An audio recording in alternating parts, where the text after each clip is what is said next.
levando em consideração que já foi decidido ou está sendo decidido, avaliado, vale a pena migrar para microserviços? Então, aqui a gente tem uma espécie de receita que preparamos para vocês, tá? Para que uma migração de monolito para microserviço seja exitosa, seja bem sucedida. Primeira questão, pessoal, e isso é, assim como os outros itens, isso é irrevogável. A gente não pode abrir mão disso, tá? Dominar o negócio. Então, o que precisa ser resolvido por esse conjunto de microserviços aqui? O trabalho vai ser distribuído? Vai. Mas o que o monolito fazia, que agora os microserviços, no plural, precisam resolver.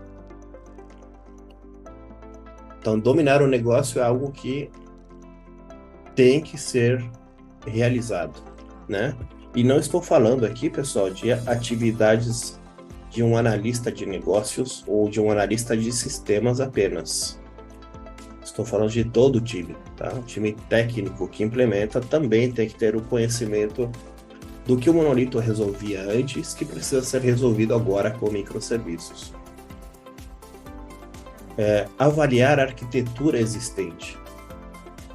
A gente não pode dar passos às cegas, né? Sempre se apoiando naquilo que existe hoje.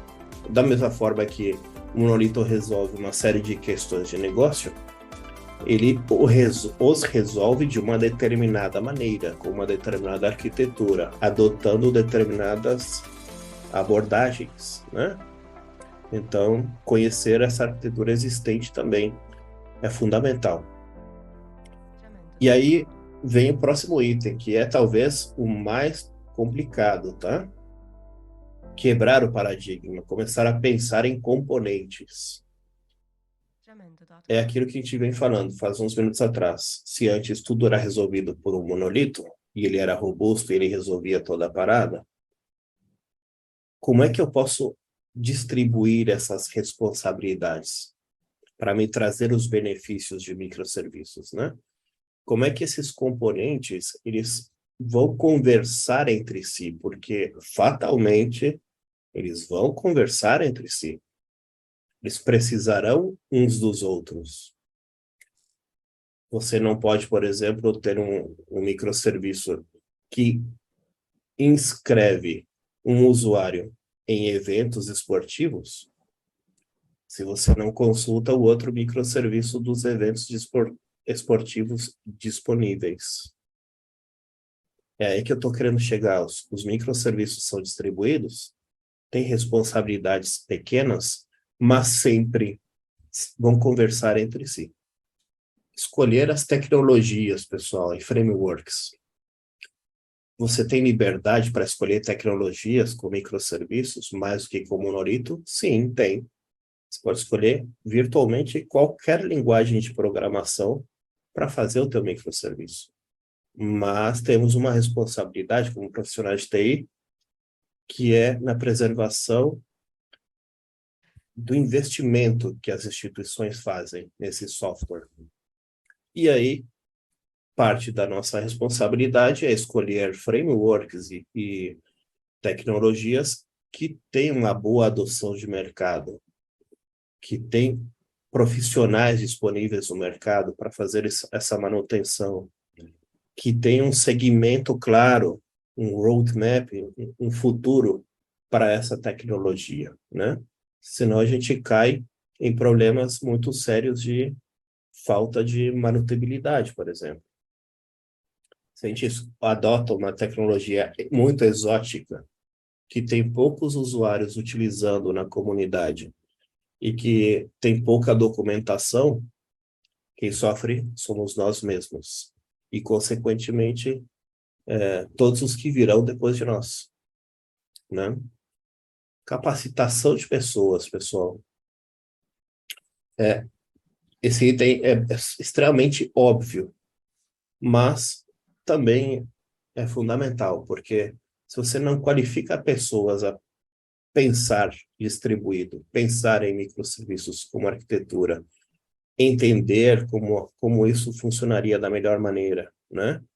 E, consequentemente, treiná-los, capacitá-los nessas tecnologias ideais, digamos assim, fica bem difícil, né, implementar microserviços de forma correta ou de forma eficaz. A gente tem alguns cases e vamos falar um pouquinho sobre problemas enfrentados no mercado, na vida real, justamente porque as pessoas não estavam devidamente capacitadas. Tá? E aqui eu gostaria de passar a palavra para o Pablo. Pablo, o que seria essa questão de cultura DevOps? Bom, pessoal, vamos lá. Falando um pouquinho dessa parte de DevOps, quando a gente vai para microserviços, né, a gente entende que quando eu estou fazendo o deploy, ou seja, colocando um pedaço da minha aplicação em produção, a minha aplicação que antes era um monolito, era um único pedaço da minha aplicação, hoje ela se tornou uma aplicação dividida em pequenos pedacinhos, tá? Uma aplicação, dependendo, vou dar um chute aqui, que antes era um monolito único, ela pode facilmente ser quebrada, por exemplo, em 5 pedaços, ou 6 ou 10 pedaços. Mas imagina hoje eu ter que pegar essa minha aplicação, distribuir ela para um ambiente, por exemplo, de produção, sem antes passar por uma equipe de teste, uma equipe de qualidade, ou colocar num ambiente de desenvolvimento, seguir uma pipeline correta. Ou seja, eu testando, eu garantindo que aquele artefato específico que eu publiquei no meu ambiente de desenvolvimento, ele chegou com integridade no meu ambiente QA e que é o que mais acontece aí fora. Vou usar essa palavra, a pessoa vai lá e marreta, pega o conteúdo e joga diretamente na produção, né? Então a gente entende que existe uma esteira de DevOps, ou seja, você controlar o que está realmente entrando no seu desenvolvimento, quais são as rotinas de testes necessárias dentro da minha pipeline para que eu consiga entregar o meu objeto dentro da minha pipeline, no meu ambiente de produção, a divisão ali específicas ali com controle de tags e branches, Git flow realmente sendo aplicados da maneira correta dentro do meu ambiente. Então, assim, eu passo por uma gama de entregas, né? Não de uma única solução, agora são de N soluções. Antigamente eu controlava um único artefato, agora eu controlo 10 artefatos. E eu posso ter 10 artefatos, cada um com uma versão diferente. Cada um controlando, um gera um PDF, o outro é responsável específico, por exemplo, por gerar um arquivo em lote. Então, eu tenho pedaços e cada um vai estar numa versão diferente. Então, assim, precisa você ter uma cultura DevOps específica para justamente eu estar testando aquele artefato, fazendo teste canário, ou seja, boto 50% dessa minha versão ou 50% de uma outra versão para justamente poder fazer esses testes. Então, assim, é interessante, é necessário sim uma cultura DevOps, evangelização DevOps, que é o termo que a gente utiliza hoje, para justamente o nosso artefato ser entregue da melhor qualidade, com menor incidência de erros possíveis no meu ambiente de produção, tá? Estou pegando mais um gancho, um profissional qualificado, tá? Um profissional qualificado que entenda, né, dessas pipelines, seja no Gitflow, no Git, seja no Azure, seja num Jenkins, uma pessoa que entenda realmente da entrega, né, do meu artefato no meu ambiente ali contínuo, de maneira correta e de maneira íntegra. Passa a palavra aí para o Leopoldo novamente. Vou colocar um tempero aqui também, tá? Certo. Essa parte da cultura, né, DevOps, só esse tema aqui já desdobraria aí um outro tema para uma outra live, né? Mas um ponto assim que a gente vê bastante no mercado, né, em alguns cenários, nas aplicações monolitas, por exemplo, o pessoal desenvolve, né, e submete lá, faz o deploy num ambiente de homologação para a equipe de QA testar, né? A equipe testa. E aí depois, antes de jogar em produção, às vezes se vê lá alguém mexendo no código para mudar um apontamento de banco ou um apontamento de ambiente e tudo mais. E isso a gente vê que em muitos momentos aí dá muito problema, né?